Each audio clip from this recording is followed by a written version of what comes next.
अस्सलाम वालेकुम। Welcome to conflict card रात।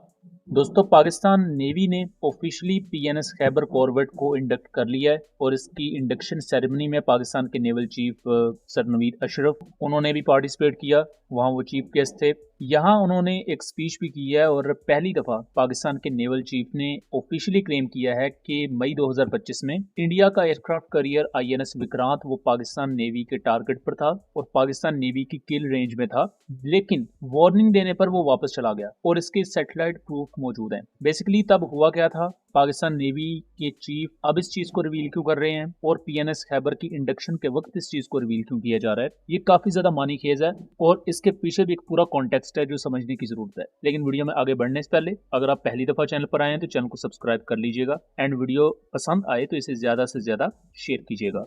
पाकिस्तान नेवी की तरफ से सेकंड बाबर क्लास कॉर्वेट की जो शिप है जिसे पीएनएस खैबर का नाम दिया गया है, इसे इंडक्ट कर लिया गया है। इस शिप को बनाया गया इस्तांबुल शिपयार्ड में और इससे पहले इसे लॉन्च किया गया था 1.5-2 साल पहले। लॉन्च करने के बाद किसी भी नेवल शिप या सबमरीन पर सी ट्रायल्स होते हैं जिसमें वेपन सिस्टम्स की इंटीग्रेशन चेक की जाती है, ऑन बोर्ड रेडार्स को और तमाम सेंसर्स को चेक किया जाता है। जब वो तमाम टेस्ट एक शिप सर्टिफाई हो जाती है कि भाई ये अब कॉम्बैट में यूज की जा सकती है, मिलिट्री सर्विसेज को दी जा सकती है, तब उसे इंडक्ट किया जाता है। तो फाइनली पाकिस्तान नेवी की तरफ से अप्रैल 2026 में सेकंड बाबर क्लास कॉर्वेट को इंडक्ट कर दिया गया है। इस शिप की आपको जो मैक्सिमम रेंज मिलती है वो अराउंड 6500 किलोमीटर के करीब है। 15 दिन की एंड्योरेंस है। इस पर जो मेन रडार लगा हुआ है वो एसएलसान का स्मार्ट SMK2 एस बैंड, ये active electronically scanned array radar है जो मैक्सिमम 250 टू 300 किलोमीटर की रेंज प्रोवाइड करता है। लो प्रोबेबिलिटी ऑफ इंटरसेप्ट रडार भी इस पर माउंटेड है।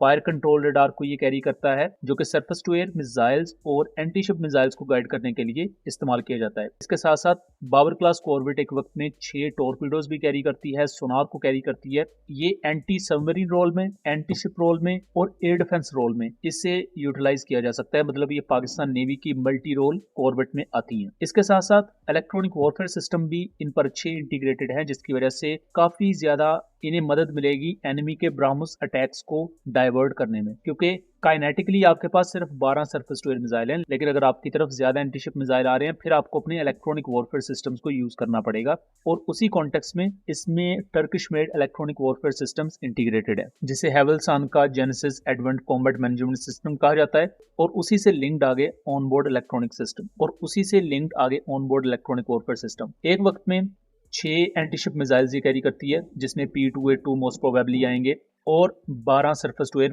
मिसाइल एल्बेट्रोस NG जो मैक्सिमम 45 किलोमीटर की रेंज देते हैं और ये एक्टिव रडार गाइडेड मिसाइल हैं, यानी इन्हें फायर करने के बाद इन मिसाइल में मौजूद रडार सीकर खुद अपने टारगेट को डिटेक्ट करता है और उसको परसू करता है। जो शिप पर मौजूद रडार है उसे सेमी एक्टिव रडार गाइडेंस के थ्रू बार बार मिसाइल को इन्फो प्रोवाइड नहीं करनी पड़ती, यानी कि अगर एनिमी जैम करने की भी कोशिश करे स्टिल एल्बेट्रोस NG अपने टारगेट को हंट डाउन कर सकता है। तो ये एक बहुत बड़ी मैसिव कैपेबिलिटी है। पाकिस्तान के नेवल चीफ नवीद अशरफ उनकी तरफ से ये कहा गया है कि पाकिस्तान नेवी की पीएनएस खैबर और मिल्जम क्लास कॉर्वेट यानी बाबर क्लास कॉर्वेट जितनी भी हैं, इनका काम इंडिया के एग्रेशन को रोकना तो है ही, लेकिन पाकिस्तान नेवी का जो एक मकसद है अपनी सी लाइन्स ऑफ कम्युनिकेशन को इंश्योर करना, खासतौर पर ईरान जंग के दौरान और फ्यूचर में अगर कोई इस तरह का मजीद इशू बनता है तो वहां भी पाकिस्तान का जो भी तिजारती काफिला जा रहा है उसको हेल्प आउट करना, उसको एस्कॉर्ट करना, वो पाकिस्तान नेवी की जिम्मेदारियों में आता है। तो ये 4 बाबर क्लास कॉर्वेट हैं, ये उस मामले में बहुत ही ज्यादा अहमियत रखती हैं। पाकिस्तान के नेवल चीफ ने यहाँ